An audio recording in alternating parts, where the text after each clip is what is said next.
বিরিয়ানি প্রিয় না এমন মানুষ কিন্তু খুঁজে পাওয়া খুবই মুশকিল। যতই নামি দামি দোকান থেকে কিনে খাও না কেন, নিজের হাতে রান্না করে যে একটা খাওয়ার তৃপ্তি, সেটা কিন্তু কোনো মতেই ব্যাখ্যা করা সম্ভব না। আজকে নিজে হাতেই তৈরি করেছিলাম চিকেন বিরিয়ানি, সেই রেসিপিটাই তোমাদের সঙ্গে শেয়ার করব। বিরিয়ানি তৈরি করা নাকি খুব সময়সাধ্য এবং ঝামেলার কাজ, আমার কাছে কিন্তু এটা একদমই মনে হয় না। আমার কাছে কিন্তু খুব সহজ সরল এবং সাধারণ একটা রেসিপিই মনে হয়। তবে একটু বুদ্ধি খাটিয়ে ম্যানেজ করে কাজ করতে পারলে খুব বেশি সময়ও লাগে না, সঙ্গে সঙ্গে কিন্তু ভীষণ সুন্দর টেস্টিও হয়। প্রথমে তো আমি আলুটাকে সেদ্ধ বসিয়ে দেব, আর যতক্ষণে আলুটা সেদ্ধ হবে ততক্ষণে কিন্তু আমি পেঁয়াজটা কেটে নেব, মশলাপাতিগুলো গুছিয়ে নেব। তবে আমার এখানে একটু ভুল আছে, সেটা হচ্ছে চালটা ভেজানো।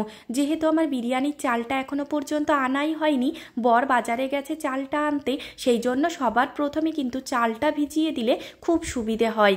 আমার যেহেতু এখানে চালটা আনা ছিল না, সেই জন্য কাজের একটু দেরি হয়ে গেল।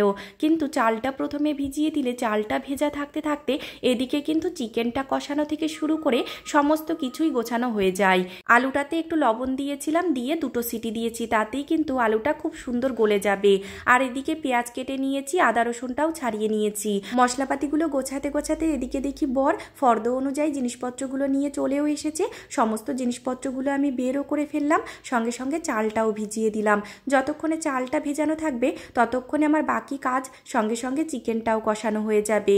আর এখানে দেখো বর সকাল থেকে কিছু খায়নি, সেই জন্য ঝটপট করে তাকে একটু ডিম টোস্ট করে দিলাম। সাধারণত ডিম টোস্টটাও খুব ভালো খায় না, তবে আজকে যেহেতু একটু দেরি হবে সেই জন্য বললাম ভারী কিছু একটা খাও।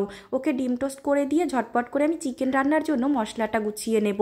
মশলা বলতে আমি চিকেন রান্নার জন্য একদম সাধারণ মশলাই দিয়েছি, আদা রসুন জিরে আর 2 রকমের লঙ্কা, একটা কাশ্মীরি লঙ্কা আর একটা শুকনো লঙ্কা। তোমরা কিন্তু চাইলে এখানে একটু ধনেও দিতে পারো, কিন্তু আমার কাছে ছিল না, ওই জন্য আর দিইনি।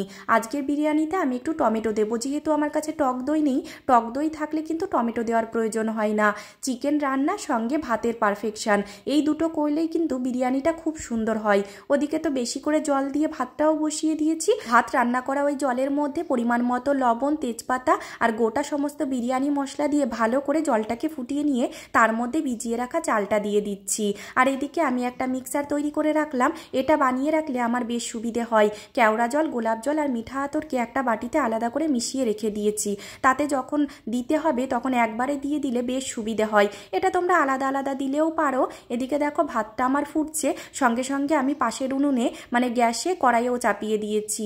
বেরেস্তা করে নিচ্ছি। বেরেস্তাগুলো দেখো কত সুন্দর ঝুরঝুরে আর পারফেক্ট হয়েছে, সঙ্গে আলুটাও খুব সুন্দর সেদ্ধ হয়ে গেছে।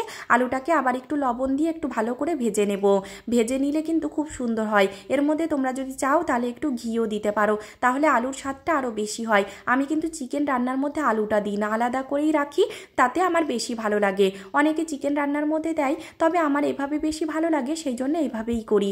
এখানে দেখো ভাতটা আমি 80% মতো কুক করেছি, এর বেশি কিন্তু শক্ত করা কিংবা নরম করা কোনোটাই যাবে না। 80% মতো কুক করতে হবে, তারপরে বাকিটা কিন্তু দম দিলে এমনিই হয়ে যাবে। এদিকে আলুটাও আমার ভাজা হয়ে গেছে, এবার চিকেনটা রান্না করে নিতে হবে। গোটা গরম মশলা ফোড়ন দিয়ে দিয়েছি পেঁয়াজ টমেটো হালকা একটু ভেজে তার মধ্যে বেটে রাখা মশলাটা দিয়ে দিতে হবে। পরিমাণ মতো লবণ, হলুদ। চিকেন যেমন রান্না করি তেমনটাই রান্না করব। তবে আমি বিরিয়ানির চিকেনটা রান্না করতে গেলে নর্মাল চিকেনে যতটা তেল দিই তার থেকে একটু বেশিই তেল দিই। আমার ড্রাই বিরিয়ানি মানে শুকনো খটখটে যে বিরিয়ানিটা হয় ঝুরঝুরে, সেটা খুব একটা ভালো লাগে না। একটু গ্রেভিযুক্ত কিংবা একটু তেল তেলে মাখা মাখা যে বিরিয়ানিটা হয় সেটাই আমার বেশি ভালো লাগে।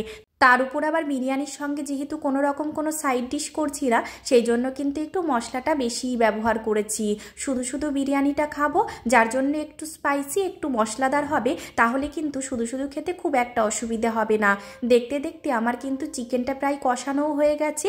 মাঝে অবশ্য আমি যে কেওড়া জল, মিঠা আতর আর গোলাপ জলের মিক্সচারটা করে রেখেছিলাম ওটা খানিকটা দিয়েছি, আর নামানোর সময় একটু বিরিয়ানি মশলা।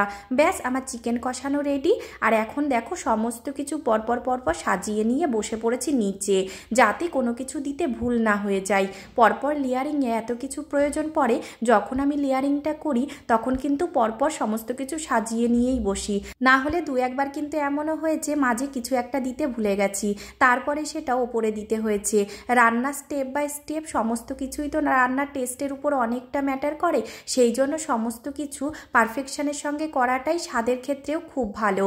দেখো প্রথমে আলু, বেরেস্তা বেরেস্তা, বিরিয়ানি মশলা, এরকম করে তার উপরে চিকেন, যেমন তোমরা লেয়ারিং করবে, লেয়ারিংটা তোমরা তোমাদের মত মতো করে নিতেই পারো। আর আজকের বিরিয়ানিটা শুধুমাত্র আমার আর বরমশাইয়ের জন্য, ওই জন্য পরিমাণেও অনেকটা কম। সেই কারণে দেখো আমার ননস্টিকের যে কড়াইটা আছে সেটাতেই ধরে গেছে, ওই জন্য ওটাতেই আমি দমে বসিয়ে দিচ্ছি। শেষে একটু বেরেস্তা, ঘি আর যে কেওড়া জল, গোলাপ জল, মিঠা আতরের মিক্সারটা তৈরি করেছিলাম সেটা দিয়েছি, আর পরিমাণ মতো একটু বিরিয়ানি মশলা দিয়ে লিডটাকে ভালো করে আটকে দিয়েছি। যে ছিদ্রটা থাকে ওটাতে একটা লবঙ্গ গুঁজে দিয়েছি, যাতে কোনো রকম কোনো হাওয়া বাইরে না বের হতে পারে। আজকে ননস্টিকের কড়াইতে দমে বসালাম বলে আমি কিন্তু সেটা করলাম না, কিন্তু যেদিন অ্যালুমিনিয়াম কিংবা স্টিলের হাঁড়িতে আমি দমে বসাই সেদিন কিন্তু নিচে একটু ঘি লাগিয়ে নিই আর কয়েকটা তেজপাতা বিছিয়ে নিই, তাহলে কিন্তু লাগার কিংবা পুড়ে যাওয়ার কোনো চান্স থাকে না। দেখতে দেখতে আমার কিন্তু বিরিয়ানিটা একদম পারফেক্ট হয়ে গেছে, আর দেখে তো বুঝতেই পারছো কতটা ফ্লাফি হয়েছে, সঙ্গে ভীষণ সুন্দর দমেও হয়েছে, আর সঙ্গে সঙ্গে একদম ড্রাই যে বিরিয়ানিটা সেটাও কিন্তু হয়নি। এই রকম বিরিয়ানির সঙ্গে কিন্তু কোনো রকম কোনো সাইড ডিশের প্রয়োজনও হয় না। আজ তবে এটুকুই। রেসিপিটা কেমন লাগলো জানার আগ্রহে থাকলাম।